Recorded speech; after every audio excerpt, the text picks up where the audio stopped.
At the beginning of the 20th century, the Korean Peninsula was an impoverished and undeveloped backwater of the Asian landmass. Korean society had rejected the ideas of economic and technological development, preferring instead the perfection and purity of Confucianism.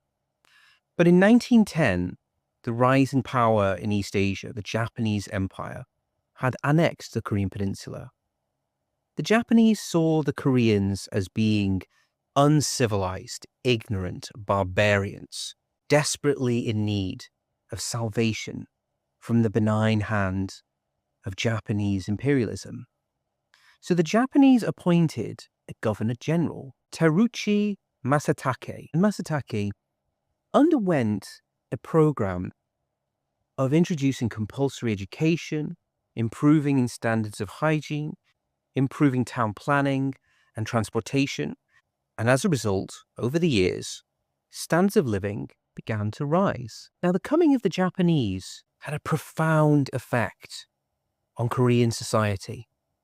Some Koreans saw the benefits of Japanese civilization, technology, education, economic development.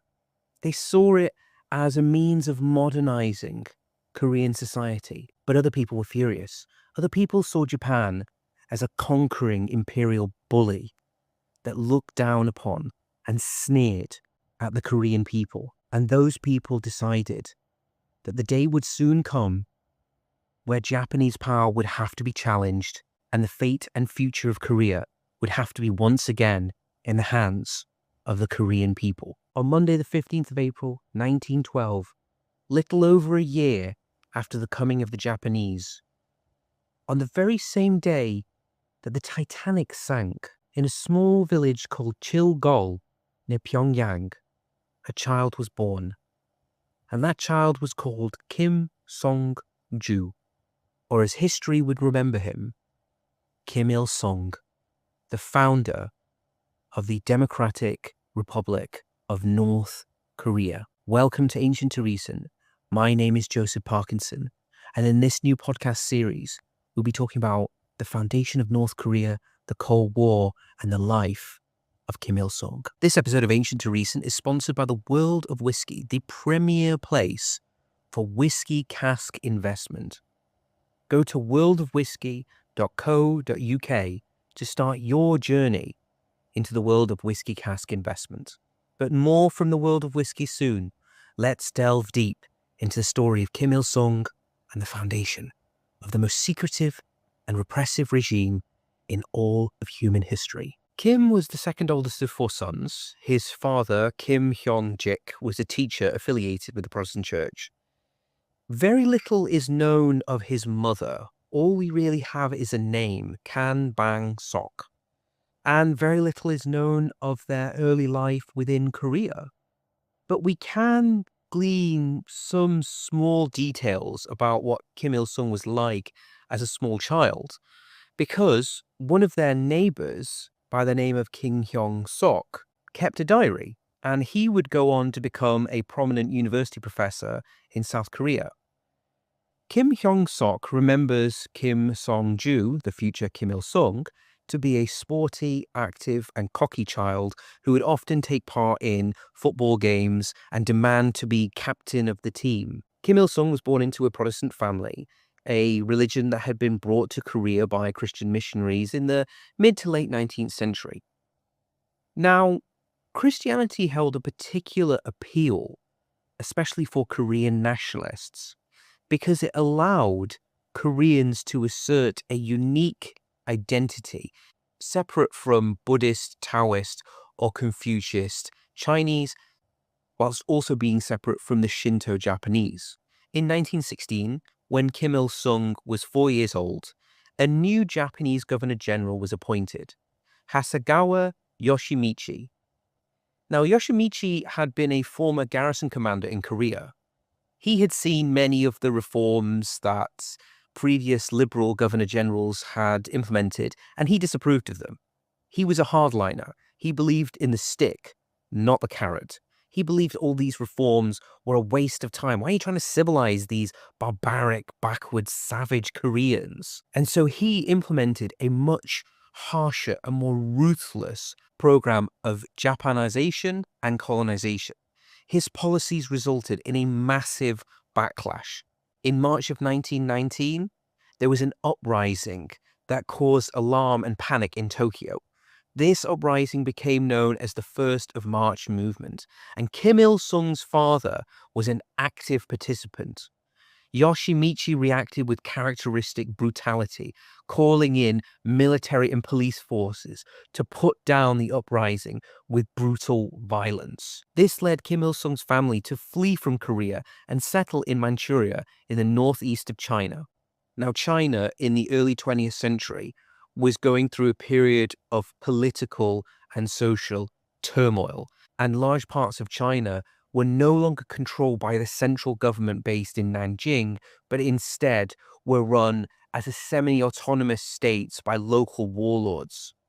However, the Kim family, as educated middle-class Koreans with a good grasp of Chinese, were able to live fairly comfortably in Manchuria, away from the prying eyes and grasping hands of the overbearing Japanese authorities. Just after the First World War, there was growing criticism of the ideas of colonialism. There had been Woodrow Wilson and his 14 points that stressed the rights of all people to national self-determination. And there was growing criticism of Japanese colonialism, even domestically within Japan. But the reaction of Japanese liberals, and Japan at this time was still a quasi-democratic state, was not to abandon the idea of imperialism, but was to try and present colonialism as a more benign force, as a more liberalizing, helping, civilizing idea. And so, under pressure from liberals in Tokyo, Yashimura was forced to resign, and a new governor general for Korea was appointed, Saito Makoto. Now, Saito was a retired admiral and was a political liberal. He believed in the idea that Japanese imperialism would bring benefits to the Koreans. So he ended segregation in school, he allowed for religious freedom, especially for Christians, he allowed for criticism of the colonial authorities to be published in Korean newspapers, and he even controversially, in the eyes of even many Japanese liberals, allowed for the establishment of the first ever Korean universities. Now, Japanese rule in the 1920s was only a decade or so old, and so many Koreans remembered the time before the Japanese came, and they remembered it as a time of poverty and backwardness, and they saw the benefits that Japanese rule had brought them. And under the more benign and liberal rule of Saito Makoto, many of them were won over. Maybe this wasn't so bad. Maybe if we're getting a bit of education, a bit of economic development, hygiene is improving, and now the Japanese aren't being so hard on us, maybe we can make this work. Maybe this could possibly be a good thing for some sections of Korean society. And the economy gradually continued to improve. The Japanese poured money in to develop the infrastructure, the railways and the roads and the ports. Some Korean people felt that maybe they could live with this. However, Kim Il-sung's family were not those people. His father was an ardent Korean nationalist, and they wanted nothing to do with Japanese rule. So the Kim family stayed in Manchuria in the northeast of China. Kim Il-sung had an unusual childhood for a Korean in the early 20th century. He was brought up in an environment that mixed Christianity with Korean nationalism, but he was educated outside of Korea, and he was exposed to a whole host of political and religious ideas. And this unique environment, this witch's brew of different ideas and ways of seeing the world, shaped his personality. Manchuria in the 1920s was experiencing a time of tremendous change and turmoil. After a period of anarchy, a local warlord called Zhang Zulai seemed to bring a sense of stability. But Manchuria was located at the crossroads of empires.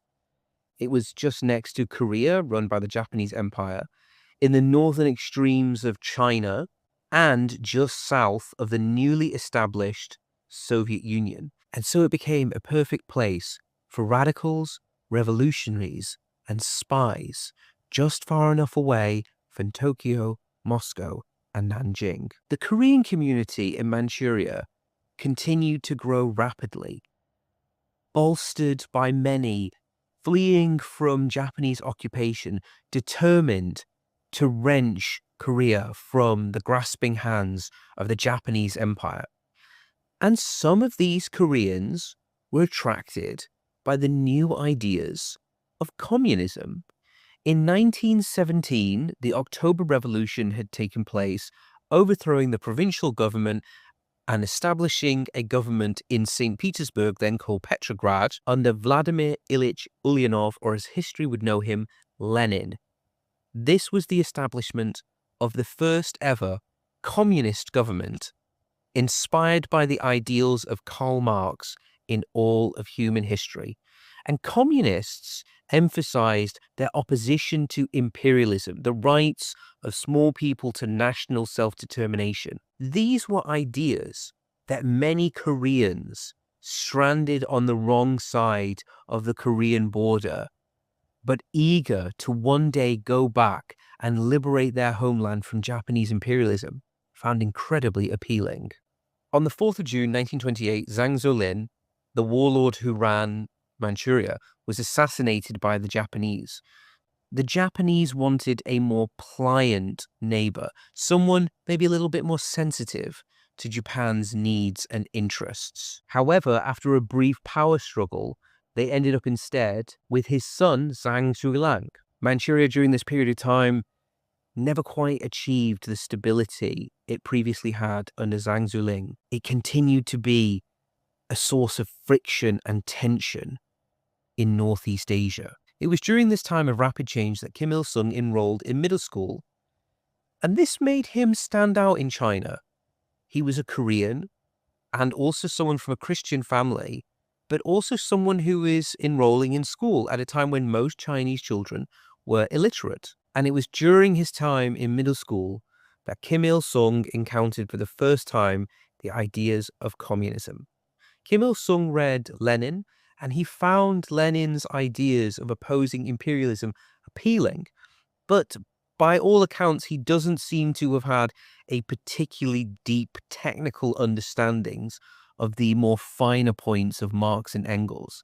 In later years, in meeting with Soviet officials, it would often be noted that Kim Il-sung didn't really seem to actually understand much about Marxism. Kim's father, Kim Hoi-jik, died in 1926, and Kim became the man of the house. In 1929, Kim Il-sung joined the Communist Society for Korean Youth, and he began his journey into a world of partisans, espionage, and his ascent that would lead him to becoming the Kim Il-sung who founded the Democratic Republic of North Korea.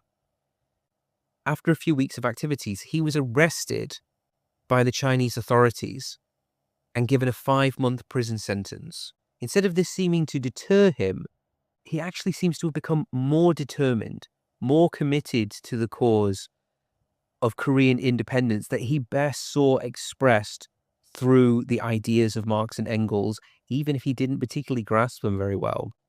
So he became committed to the institutions and the ideals of the Communist Party without necessarily being wed to the ideals of Marx and Engels. He became increasingly active in the Korean partisans fighting against Japanese occupation. And in the late 1920s, a move was made to unite all of the Korean anti-Japanese factions under one umbrella. This would be a rainbow coalition from the right to the left. But at this point, with China in a state of turmoil and Japan seemingly all-powerful in the Korean Peninsula, it didn't seem that there was much of a way forward for the Korean partisans and the Koreans who dreamt of an independent Korea free of Japanese rule. What they needed was an opportunity. What they needed was a chance. What they needed was a turn of events. And just such a turn of events was round the corner. Because in 1931, Japan invaded Manchuria. In the early 20th century, as Japanese industry grew, as the Japanese economy forged ahead, Japan became increasingly reliant on raw materials that were not readily available within the Japanese homeland, specifically rubber and oil. But a Japan that was reliant on importing raw materials from other countries was perceived as being a country forever vulnerable to having those supplies cut off.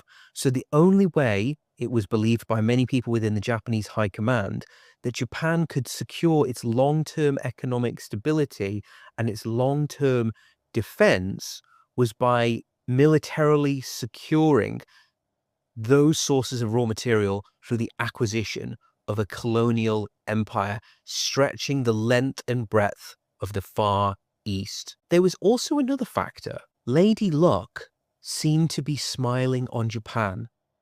Japan was being offered a historic opportunity. Japan's two great neighbors are Russia and China, both nations with vastly larger land masses and populations. Japan must always be wary of these two states. But in the early 1920s and into the early 1930s, Russia, reconstituted as the Soviet Union, was going through a period of terrible turmoil after the revolution and the Russian Civil War, and China was on the verge of collapse.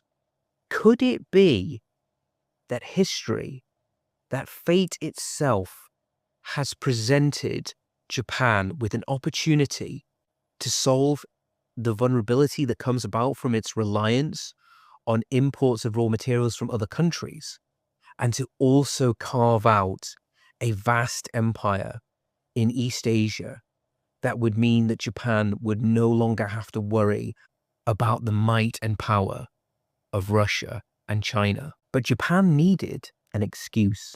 And if an excuse wasn't forthcoming, Japan was going to make one. And there were two Japanese army officers, Colonel Sashiro Itagaki and Lieutenant Colonel Kanji Ishawara, came up with a plan. They were going to stage a false flag operation, an incident in Manchuria. They were going to sabotage a section of the Manchurian Railway and claim that Manchuria, the province of northeast China, was descending into anarchy. And then the Japanese army in Korea, called the Kwantung Army, was going to claim that steps needed to be taken to guarantee peace and stability in Manchuria, and that only the Kwantung Army could do this. They were going to engineer an excuse to invade China. The Kwantung Army quickly overran Manchuria, and they carved out a new state that they called Manchukuo, placing on the throne Puyi, the last emperor of China, to be Japan's puppet. But the government in Tokyo wasn't actually part of any of the planning of this operation. This was an operation that was launched entirely by these two Japanese officers in the Kwantung Army. So the government in Tokyo was just reacting to events as and when they happened. And as the Kwantung Army had so much success almost overnight conquering this vast stretch of Asia that it then handed to the Japanese emperor, they felt that they kind of had to go with it. They had to own the process. But the newly established League of Nations refused to recognize Manchukuo as an independent state and saw it for what it was, which was, it was a vassal state of the Japanese Empire. This, ironically, ended up being seen as a humiliation for the Japanese civilian government in Tokyo. The Japanese army was able to argue, well, we did our bit, we got the empire. We carved out this vast area and we handed it over to the emperor and said, there you go. It's you civilian politicians. Your job was then to get the approval and the legitimacy, and you failed. So the fact, of course, that the civilian politicians had absolutely nothing to do with the Manchurian incident was irrelevant, but they're the ones who got the blame for failing to bring international recognition, which led to the collapse of the civilian government in Japan and the military becoming even more powerful. Now, at this time, Kim Il-sung was increasing his activities within the Korean partisan movement. And this is when he officially changed his name from Kim Song-ju to Kim Il-sung, his nom de guerre. By the early 1930s, Kim Il-sung was an active member of the Korean partisans, but he was a political officer. He owed his position not to his military abilities, but to his zeal, to his commitment to the cause. And it was his job to guarantee that the Korean partisans, who really at this time were a ragtag band of militia with few weapons and little organization, maintained their ideological purity. In August 1936, the situation for Korean partisans seemed to deteriorate even further. A new Japanese Governor General was appointed, called Jiro Minami. Now, Minami was a militarist and a hardliner, and he was also a Japanese chauvinist. He cancelled many of the freedoms that Koreans had previously enjoyed, and he set out to erase Korean identity and to make the Koreans into Japanese people. Minami reduced education in Korean and eventually banned it. Minami closed Korean newspapers, encouraged Koreans to take Japanese last names, and even discouraged the use of the word Korea. Minami also encouraged something that is to this day very controversial, both in Korea and also in Japan. He encouraged the recruitment of what were called comfort girls, or as you and I would know them, prostitutes. Korean women who were enlisted to care for the sexual needs of Japanese soldiers. Many of these women were enlisted against their wishes. This was forced sex slavery of Korean women by Japanese men. As the regime became more ruthless, what little opposition disintegrated. By this time, a generation of Koreans had been born under Japanese rule. And with the Japanese Empire expanding on all fronts and experiencing one military victory after another, the chances of independence seemed decidedly limited. And under relentless Japanese oppression, the Korean partisan movement seemed to fracture and break. An internal fighting and a wave of paranoia swept through the movement as the partisans turned against each other. But Kim's career continued to rise. He was promoted from a political officer to become the commander of the 6th Division of the 2nd Korean Home Army. Now, that sounds incredibly grand, but really these formations existed in little more than name only. But there was a pivotal moment in Kim's life, and that came on the 4th of June 1937, when he led a raid of 200 partisans against a Japanese police station on the Japanese-Manchurian border in the village of Poshombo. This was a daring attack just at the moment when it seemed like the Korean partisans were down and out. To be able to rally together 200 fighters and lead them in a surprise attack that completely caught the garrison off guard. It let the Japanese know that the Korean partisans, they weren't done just yet. The garrison was taken by surprise, but they rallied quickly, called for reinforcements. Most of the partisans got away, but some of them were captured.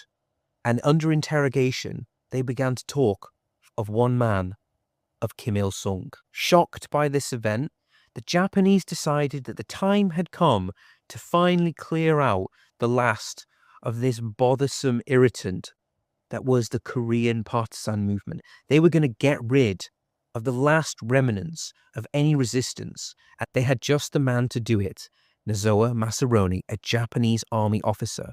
And he took a carrot and a stick approach. Those who surrendered and who assisted the Japanese in their hunting down of the partisans would be pardoned and paid off. Those who didn't would be punished.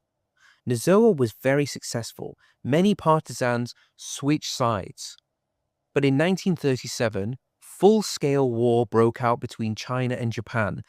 Japan under the Kwantung Army had originally just taken Manchuria, but Chiang Kai-shek, the leader of China, had decided to try and localize the conflict, not react. He knew that China, still divided, still with so many warlords ruling so many areas, still at civil war with itself, wasn't ready to take on the might of the Japanese imperial army. But that didn't matter, because by 1937, the might of the Japanese imperial army was ready to take on Chiang Kai-shek, and full-scale war broke out in 1937 as Japanese troops poured over the border, landed in places like Shanghai to try and pick the ripest apple in all of East Asia, that of the Republic of China.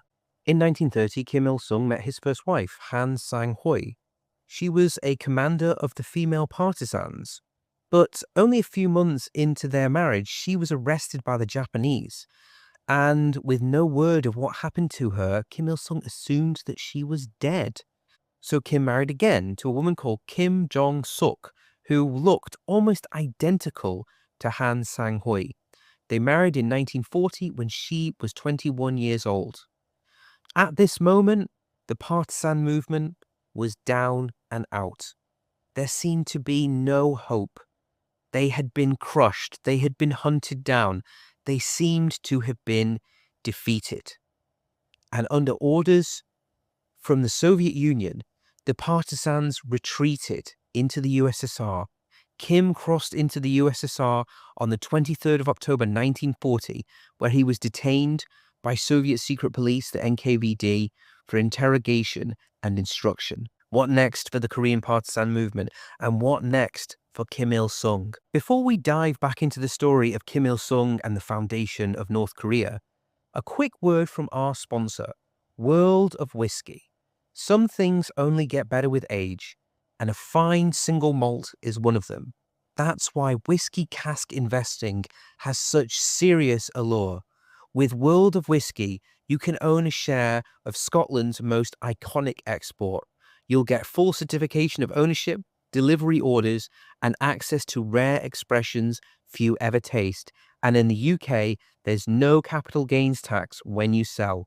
Now, this is not financial advice. Investment carries risks, and you must be over 18 years. Remember to drink responsibly and to invest responsibly. Visit worldofwhiskey.co.uk or click the link on my bio to see a link to worldofwhiskey.co.uk to see some of their fine collections and great options for whiskey cask investment. Kim had another reason to want to flee the partisan life in Korea. His wife, Kim Jong-suk, was pregnant, and on the 16th of February 1941, she gave birth to their first son. Being born in Russia, their child was given a Russian name, Yura. But history and fans of Matt Stone and Trey Parker's brilliant movie Team America know Yura by a different name. He's remembered as Kim Jong-il. What was left of the Korean partisans that crossed over into the Soviet Union was settled in two camps where they could be re-educated and retrained. And this was fine as far as Kim Il-sung was concerned, because after years of partisan life, constantly on the move, constantly being hunted, he was very happy for an opportunity for a bit of stability and a bit of a chance to settle down into a normal routine. In April 1941, the Soviet Union and Japan had signed a neutrality pact, but Japan at the time was also allied with Nazi Germany. But on the 22nd of June 1941, Nazi Germany invaded the Soviet Union. The partisans would continue to train and launch small-scale intelligence gathering operations into Manchukuo. They learned that there was no opposition to the Japanese in any meaningful sense, and the process of Japanification was advancing at rapid pace. But Kim continued to climb the career ladder with one promotion after another. However, just when it seems like Kim's career was advancing effortlessly, it almost all came crashing down. In July 1944, Kim was accused by a fellow political officer from China of killing civilians, some of them being communists, and of being a bandit in the 1930s. Kim did not deny the events. However, his defense was that the people he murdered were Trotskyites and therefore not real communists, and he instead was a loyal devotee to the cult of Joseph Stalin. Kim's superiors decided not to pursue the matter, and Kim seemed to get away with it just when it seemed that he'd lost everything. In 1944, Kim had another son, again given a Russian name, Sora, short for Alexander. Meanwhile, as Kim sat out much of World War II in the Far East, the war in Europe, the titanic struggle between Nazi Germany and the Soviet Union played out. The German assault on Moscow petered out in the dying months of 1941. The Germans were then defeated at the Battle of Stalingrad in February 1943 and then crushed at the Battle of Kursk in August 1943. From that point on, the Red Army of Joseph Stalin and the Soviet Union would roll up the empire of Adolf Hitler and chase the Nazis all the way back to Berlin. On the 7th of December 1941, Japan had launched a surprise attack against the US Navy at Pearl Harbor, hoping that they could knock the United States of America out of the Pacific theater and keep all of the spoils of Asia for themselves. But instead of this being a decisive blow that would cripple the US Navy, it simply stirred the United States of America into action and brought the USA into the war against Japan. After the Battle of Midway in June 1942, the United States of America gradually pushed the Japanese Empire back and back, one island after another. In February 1945, as the war seemed to be winding down, the big three, Churchill for the British Empire, Stalin for the Soviet Union, and Roosevelt for the United States of America, got together to plan the future of the world after the conclusion of the Second World War. They agreed that after Hitler was defeated in Europe, within 3 months, the Soviet Union should join the war in the Far East against Imperial Japan. The Korean partisans had spent the months and the years of the war, other than launching small-scale intelligence-gathering operations, training and brushing up on their Marxist-Leninism. And the Soviets had planned that they were going to use the Korean partisans as part of their offensive against the Japanese.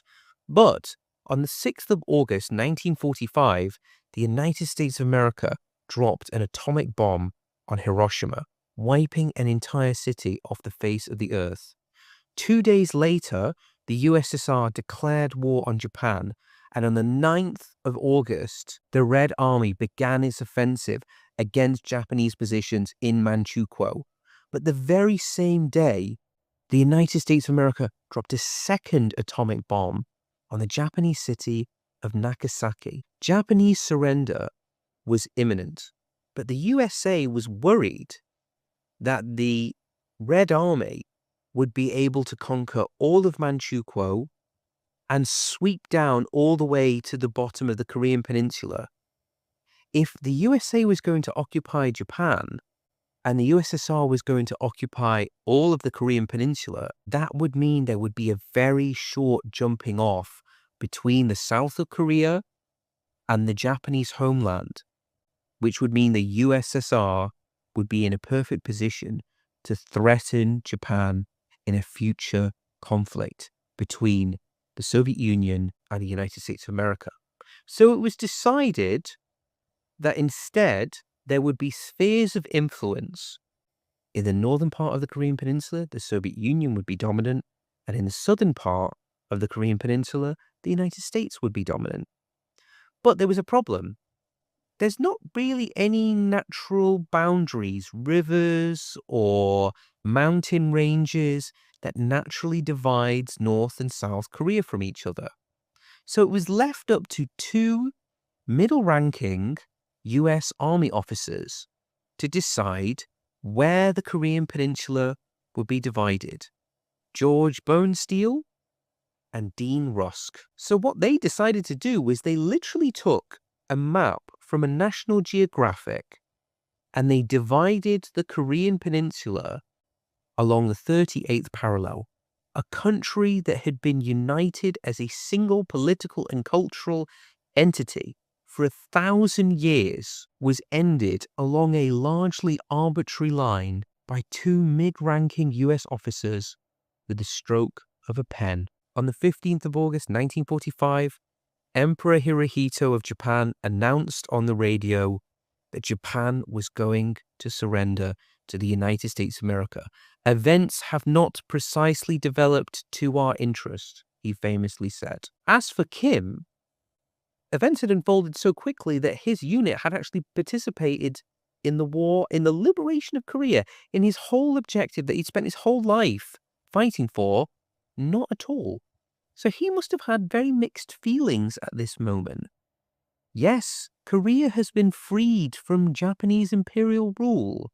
No, he didn't actually participate in any of this, and Korea wasn't going to be deciding its own future. It had now been divided into the Soviet North and the American South, and now new foreigners were going to be calling the shots in this new divided Korea. But would the division be forever? Or would this be a temporary arrangement? The last Japanese Governor-General of Korea, Nobuyuki Abe, informed local officials in Pyongyang to arrange for local Koreans to begin setting up a series of bodies to take control of government affairs. These bodies were to be called People's Committees, and they were to be formed of partisans, landowners, local elites, anyone who wanted to really have a say in the running of Korean affairs as the Japanese authorities pulled out. But these bodies were not trusted by the Soviets because they were politically independent. However, nobody had told the Soviet commanders what they were actually supposed to do in Korea. They knew they were in charge, but they just hadn't been given any instructions from Moscow as to what to actually do. On the 20th of September, the Red Army in Korea finally receives its instructions from Stalin. Instead of creating a one-party communist dictatorship, Stalin instructed the Soviet officials to create a bourgeois democratic system, and that the government was to be formed of a rainbow coalition of all anti-Japanese political factions. Other political parties began to be founded. There was the Social Democrats, there was the right-wing Democratic Party. They were to join government with the new-founded Communist Party in the running of a new Korea. So it seemed at this point that Korea maybe could be drifting in the direction that Austria took. There was nothing inevitable about the permanent division of North and South Korea. In the post-World War II period, Austria was occupied in the west by the US and the British, and it was occupied in the east by the Soviet Union. This is a situation that continued in 1955, but then Austria was reunited on the condition that Austria would be a neutral state. Something similar could potentially have happened on the Korean Peninsula too. As early as September 1945, Moscow had instructed the Soviet commanders, who really are the only people with any say in anything, to begin constructing some early nucleus of governmental institutions. Now, the unification of Korea was very much so on the table. The USSR and the US began to negotiate what that would potentially look like. However, until then, the Soviets still needed to administer the part of Korea that they controlled, and they were going to need local Koreans to help them do that. There was a number of potential candidates for the job, and Kim was just one of many faces in the room that were being considered. Kim was sent to Pyongyang, where he was meant to be the deputy commandant for Pyongyang city. But on his arrival, he actually impressed the Soviet officials quite a lot. And the fact that there were not really any outstanding candidates. There were many mediocrities, but no one who really stood head and shoulders above everyone. Korea also had a unique problem. When you think of all the countries that fell into the Soviet Empire after the Second World War, whether it's Poland or Bulgaria or Romania, All of these countries had a pre-existing communist party, but Korea didn't.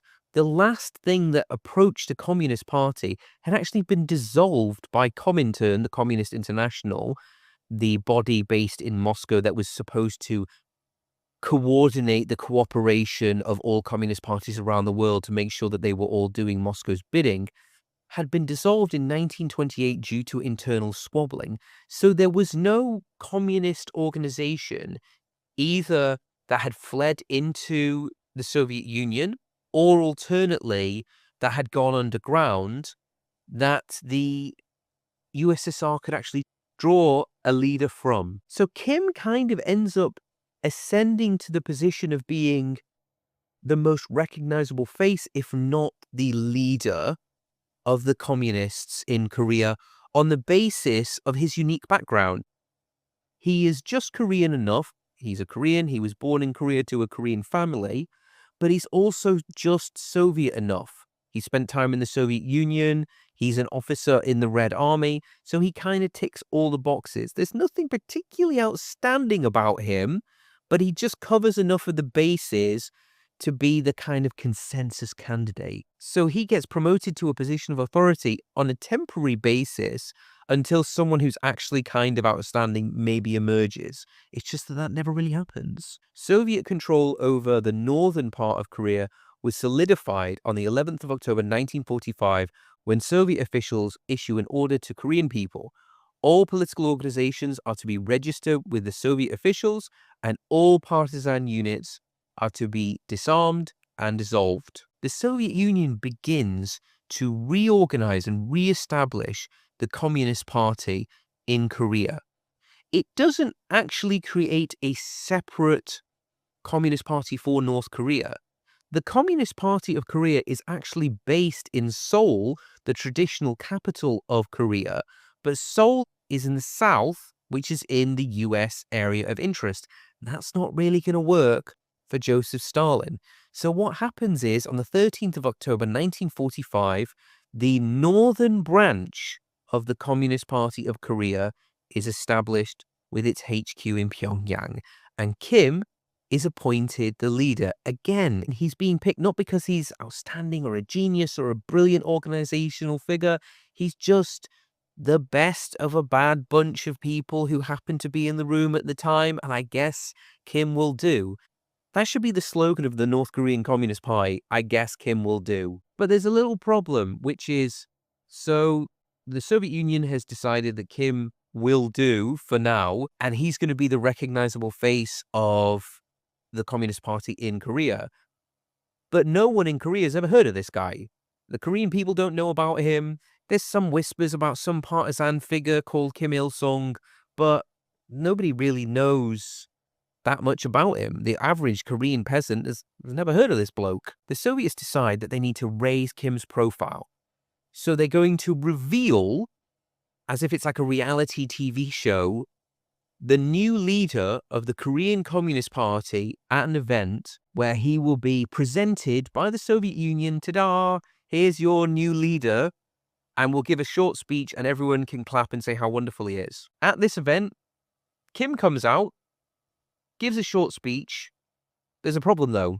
He has to give a speech in Korean.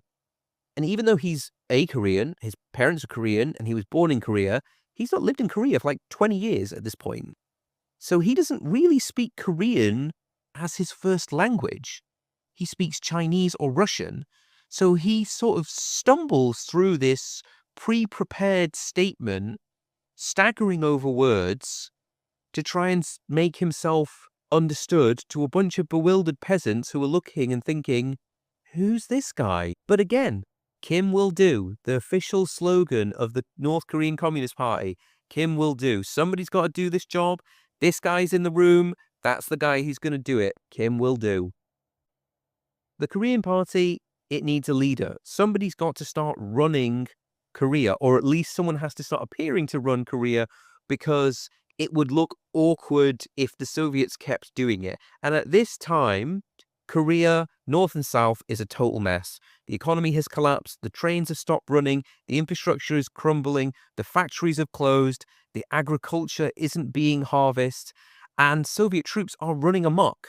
They are drinking, raping, beating people up. They're out of control.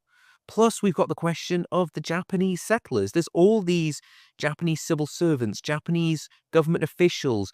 There's hundreds of thousands of Japanese soldiers, and there's also hundreds of thousands of Japanese colonists who've been consciously settled to Japanify Korea over several decades. What's going to be done with them? So the Soviet officials gather up all of the Japanese settlers, shove them in ghettos, cramped living conditions, not enough food, bad sanitation, disease breaks out, some of them start dying. It's a crisis. The soldiers are going to be decommissioned and shipped back to Japan, but also these Japanese settlers who have, many of them been born and brought up in Korea, are now just wrenched out of their homes, and they're going to be shipped off back to Japan, a country they've never lived in before. In late December 1945, the foreign ministers of the big three powers, the United States of America, James Byrne, the UK, Ernest Bevin, and the USSR, Molotov, meet in Moscow. And they agree that they're going to place Korea under a trusteeship. The four big powers, the three of them, plus China, are going to have a say in ruling Korea for the next 5 years. And while that's happening, the US and the USSR can basically hammer out what a provisional government that's going to run a unified Korea is going to look like. So the option of going down the Austrian road of, yes, the country is divided, but we can figure out the differences. It will be neutral at the end of the day. And then it can be an independent country, and both the US and the USSR are going to pull out. That's still very much so on the table. There's no decision has been taken at this time to permanently divide Korea into North and South. But this decision of a trusteeship is really unpopular with Koreans because it means another 5 years of foreign rule. In the north of Korea, Stalin instructs that the various political parties have to form a coalition government. He wants them all to merge together to form one rainbow coalition, because that way it provides the veneer of democracy whilst actually basically allowing the Communist Party to take over all of the different political parties. The other political parties don't immediately agree, so in time-honored tradition of the Soviet Union, it's purge time. They arrange a purge, they start arresting people. But the Soviets still need to provide the veneer of legality, of legitimacy. So in February 1946, the Soviets organized a conference of all the various political parties and social groupings to get together and agree the creation of a provisional government. And this provisional government is going to be called the Provisional People's Committee for North Korea, the PPCNK. And who's going to be running it? You guessed it. And who's going to be running it? Who's going to be in charge? We need someone. All they need to do is be good enough. And who's good enough? Kim's good enough. So Kim Il-sung gets the job yet again. But the thing about the PPCNK is that it is a puppet organization. It's completely controlled by the Soviet Union and by Soviet officials. Its rulings are even issued in Russian and then are translated into Korean, but they're actually translated into Korean verbatim. They're translated into Korean without any leeway being made for the grammatical differences from Russian to Korean. They'd literally just translated word for word into Korean, and then they're signed off, because as long as it appears to be legitimate, the Soviets don't care whether it is legitimate or not. It's the appearance that matters. In May 1947, the PPCNK is reformed and is changed into the Directorate of the Soviet Civil Administration, the DSCK. And under the DSCK, North Korea starts to follow similar lines as to other countries that fall under Soviet occupation in Eastern Europe. The North Korean governing bodies, because you wouldn't really call them a government as yet, they start to engage in collectivization, property starts to be confiscated, and they start to arrange for the deportation of all Japanese soldiers and civilians. Now, the Japanese had invested heavily in industry in North Korea, unlike the south of Korea, which was largely agricultural. So North Korea has a bit of a head start. North Korea even has a new currency issued, which is replacing the Japanese yen, and it is the North Korean won, and this currency is printed in the Soviet Union. Initially, the DSCK has some popular support. They engage in land reform, taking land off the aristocrats and sharing it out amongst the landless peasants. But at the same time, there is a lot of opposition. There are conservative nationalists, Christians who don't particularly care for the atheistic nature of the Soviet occupation, and there are landlords who are annoyed that their land is being taken from them. There are even peasants who are annoyed that they're getting free land because they feel like they're receiving stolen goods. But the stiffest opposition comes from right-wing nationalists who begin to form underground organizations to oppose Soviet occupation. And this is led by a man called Kim Jong-hoi. And he founds an organization called the White Shirt Society. They start planning terrorist attacks, and they even begin to plot to kill Kim Il-sung. But their attempt fails, and the NKVD, the Soviet secret police, hunt them down and deport them all to concentration camps, kill them, all the usual tricks of the trade that you'd expect from the NKVD. On the 30th of May 1946, Kim Il-sung's first daughter is born, and she again is given a Russian name, Tatiana. In July of 1946, Kim Il-sung is summoned to Moscow to meet with Stalin. During this meeting, Kim is commanded to turn North Korea into a communist state. The northern branch of the Communist Party changes its name to the Communist Party of North Korea on the 22nd of May 1946. And the usual tactic that is employed in all of the Soviet satellite states in the post-war era of forcing non-political parties to join a new political organization with the Communist Party in a coalition government, but with all of the important positions, the Minister of Media, the Minister of the Interior, the Minister of the Armed Forces, that actually allow the real levers of power within the state are reserved, of course, for the Communist Party, thus allowing the absorption of the other political parties by the Communist Party take place. As Kim's career seems to be rising and rising almost by default, the late 1940s are actually a period of personal tragedy for him. His youngest son, Sora, is playing in a swimming pool when he drowns. And this sends Kim into a spiral of alcohol-fueled depression. He is inconsolable at the loss of his young son, as you can imagine any human being would be. But he tries to deal with this by throwing himself more into the cause of the Communist Party and the unification of the Korean Peninsula under communist rule. By 1947, the negotiations for the unification of Korea have broken down, and the North Korean government drops the word provisional from its name. The 38th parallel, which was originally meant to simply be a demarcation zone between where the area of Soviet influence ends and the area of US influence begins, gradually starts to transform more into a formal border between two separate states. And border clashes begin between North Korean troops and South Korean troops, very often provoked by the South Korean troops. North Korea also begins to take on the imagery of a state. They already have a separate currency, the won printed in the Soviet Union, but they need a flag. The flag that Korea has historically used, the flag that was used for a unified Korea, is the flag of the yin and yang, the flag that South Korea uses now.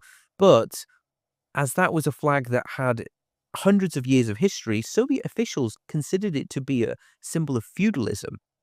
So they decided that they were going to design a new flag for North Korea.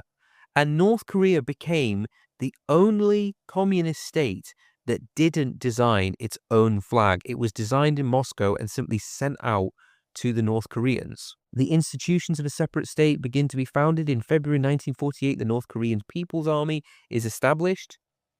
And the same month, the Party of the Young Friends of the Heavenly Way, the last non-communist political party existing in North Korea, is banned. By the spring of 1948, all hope for the unification of Korea in a peaceful manner is gone. And in April 1948, North Korea issues its own constitution. In May 1948, South Korea holds its first elections under the leadership of Syngman Rhee, a South Korean Christian nationalist who is vehemently anti-communist. On the 10th of July 1948, the Soviet Politburo instructs the Red Army officials to implement North Korea's constitution. The old flag of a unified Korea is lowered for the last time, and the Soviet flag of the new North Korea is raised. Now, no communist state would be completed without the right of the people to elect free and fairly their own representation. So, the Soviet Union established a body, a parliament, one could say, to represent democratically the will of the people of North Korea. And this parliament was called the Supreme People's Assembly, the SPA. And elections for the SPA take place on the 25th of August, 1948. And the participation rate officially is absolutely staggering. 99.97% of the population of North Korea participate. The people of North Korea are given a vast and diverse list of parties that they can choose from to represent themselves. The list is as follows. Option number 1, the Communist Party of North Korea. Pyongyang claimed the elections for the SPA also took place in the south. Apparently, 77.52% of the people of South Korea turned out to vote in the elections that were illegal. Now, no evidence for this has ever been produced, but these figures that were reported by North Korean officials to the Soviet Union were taken at face value. They didn't question them. They simply said, well, the people of South Korea are so desperate for unification with North Korea, are so desperate for liberation at the hands of the Red Army, that they're willing in their hundreds of thousands and millions to vote in an illegal election just because they so want representation in the Supreme People's Assembly of North Korea. Therefore, the people of South Korea must be crying out for liberation. They must be ripe for rebellion. And surely they would welcome the arrival of a liberating army. The first session of the SPA is opened on the 2nd of September 1948. The cabinet is selected entirely by Soviet officials. And guess who is the premier? You guessed it. It's Kim Il-sung. In the south of Korea on the 1st of December 1948, the Communist Party is officially declared illegal. The division between North and South, between Pyongyang and Seoul, previously united and indivisible for 1,000 years, is deepening.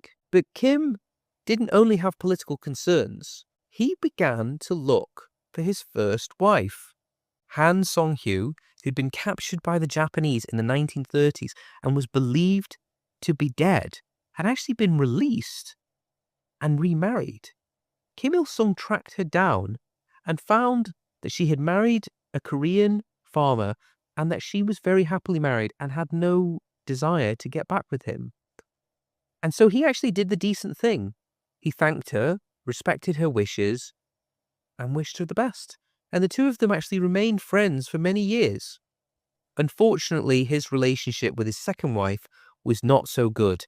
He was constantly unfaithful, and in September 1949, she died in childbirth along with the child.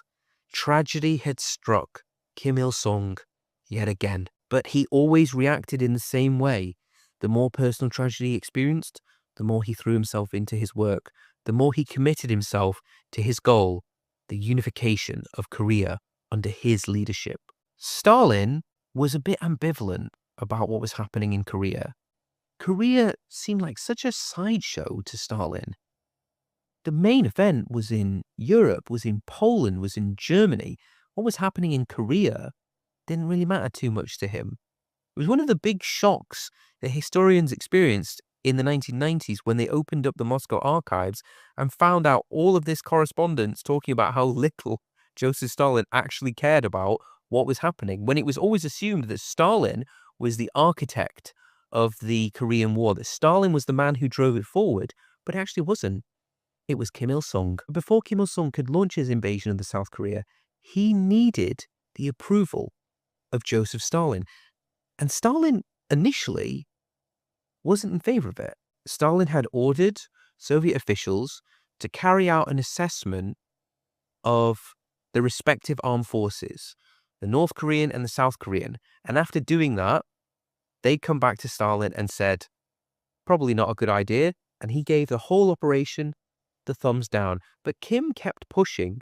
He kept talking about it. He kept rallying. He kept saying that the people of South Korea are groaning under capitalist American imperial rule, and they're calling out for the liberation. The workers and the peasants of South Korea, they need their brothers in North Korea to ride to their rescue. And Kim sensed that there seemed to be a changing in the attitude of Stalin and Soviet officials that had been so frosty towards the idea of a northern invasion of South Korea. So what was it that maybe began changing Stalin's mind?